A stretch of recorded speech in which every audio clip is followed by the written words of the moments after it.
সুপ্রিয় দর্শক, সম্প্রতি একটি আহ, হত্যা মামলা যেটি সারা বাংলাদেশে খুবই আলোচিত ছিল। লক্ষ্মীপুরের রায়পুরে একটি পরিবারের চারজনকে যে হত্যাকাণ্ড ঘটানো হয়েছে, সেই ঘটনায় যে অভিযুক্ত এবং যাকে আসলে ওই জায়গায় কিন্তু আবার আহ, তাকে গণপিটুনি দিয়ে পরবর্তীতে সেও নিজেও মারা গিয়েছে। তার নাম হচ্ছে অন্তর মজুমদার।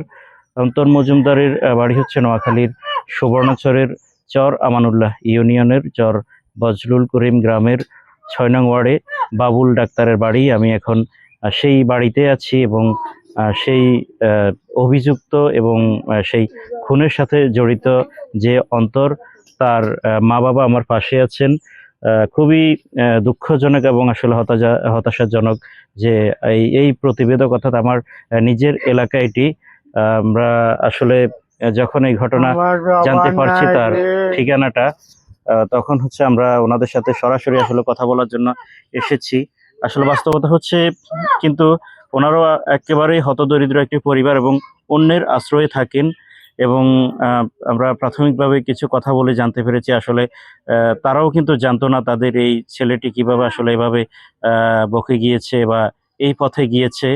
আসলে তারাও দরিদ্র এবং তারা এটার জন্য নিজেরাও লজ্জিত, হতভম্ব এবং তারাও খুবই মর্মাহত। আমরা একটু তাদের সাথে কথা বলবো। তার প্রতিবন্ধী বাবা আমার সাথে আছেন। একটু যে আপনার ছেলে সম্পর্কে যদি বলতেন, আসলে সে কোথায় থাকতো এবং কিভাবে আসলে এই কাজ করেছে।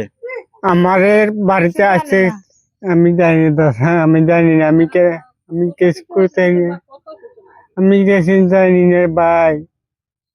আপনার কি কষ্ট লাগতেছে এই ঘটনায়? আসলে এই ঘটনায় আপনার কষ্ট লাগছে কিনা, অথবা আপনি কতটুকু মানে মর্মাহত? আমার ছেলে নাই, আমি কষ্ট তো পাবো না ভাই। ছেলে কাছে আমি টাকা নিচে কমিছি ট্রানজাইয়ের এই না এই তো স্টেশনে ফোন করছি আর ফোনে তো ধরে না। ফোন বদ্ধ, খালি ফোন বদ্ধ। এই ছুটি জানি তোরা, এই ছুটুক আমি জানি। এরপরে খবর হয় রাত্রে হয় 10টা 11টার দিয়ে মনে হয় ঘরে র্যাপিডে ফোন এসে অন্তরকে আমার অন্তর বাবা। আমি হ্যাঁ অন্তর বাবু, আমার ছেলে নিতে হবে না কিছু স্যার। আমি আটকে পারি না, আমি কেন আনতে দাম? আমার ছেলে নিয়ে থাকবো এটা আপনারা বুঝেন। আমি যাইতে পারতাম না, আমি আটকে পারি না, এইটুকু আমি জানি। জি, আচ্ছা। এখন আমি যদি একটু কথা বলি আসলে অন্তরের মায়ের সাথে, যিনি আসলে আমার যদি আমরা আসলে একটু জানতে চাই আর কি আপনার কাছ থেকে, সে আসলে কিভাবে এই কাজটা করলো আর কি, আর আপনাদেরও আসলে কেমন লাগছে আর কি।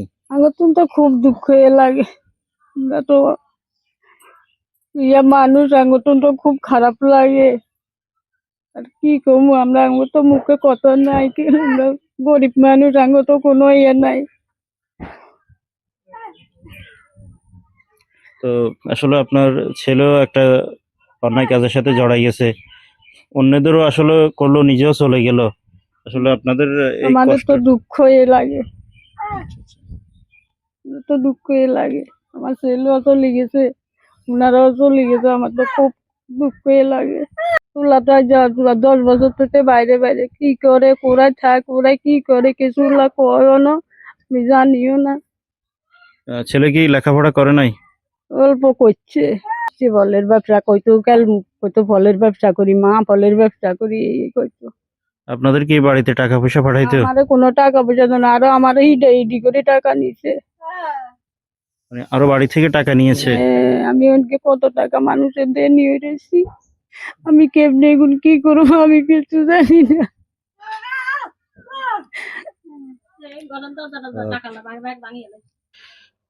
আমাদেরকে এখানে দেখানো হচ্ছে এই যে টাকা, ছেলেটি তো বাইরে কাজ করতো, ফলের ব্যবসা করতে বলতো এবং সেটা দিয়ে কিন্তু সে পরিবারের খরচ চালাতো না, কিন্তু তদুপরি সে কিন্তু বাড়ি থেকে টাকা নিত। এই যে এই ঘর ভাঙছে সে, তার মা বাবাকেও বিভিন্ন সময় টর্চার করেছে এবং টাকার জন্য বিভিন্ন সময় চাপ দিয়েছে।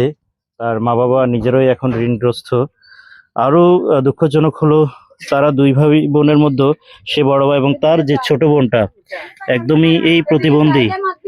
এই দেখো বাবা, আচ্ছা, হ্যাঁ, এই যে তার এই ছোট বোনটা প্রতিবন্ধী প্রতিবন্ধী অবস্থায় রয়েছে, তার বাবাও প্রতিবন্ধী, এই অন্তরের যে বোন, বড় বোন, এটাও কিন্তু প্রতিবন্ধী।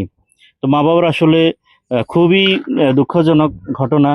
তাদের এই দরিদ্র সংসারে যেখানে তারা অন্যের আশ্রয় বসবাস করছে, তাদের এই ছেলেটিও আসলে একটা অপরাধ জগতে চলে গিয়েছে, তাদের এই মেয়েটিও কিন্তু প্রতিবন্ধী এবং উনি নিজেও শারীরিক প্রতিবন্ধী। এই ঘটনা আসলে খুবই নির্মম এবং বাস্তব সমাজে আসলে এমন এমন নির্মমতা কেউ প্রত্যাশা করে না।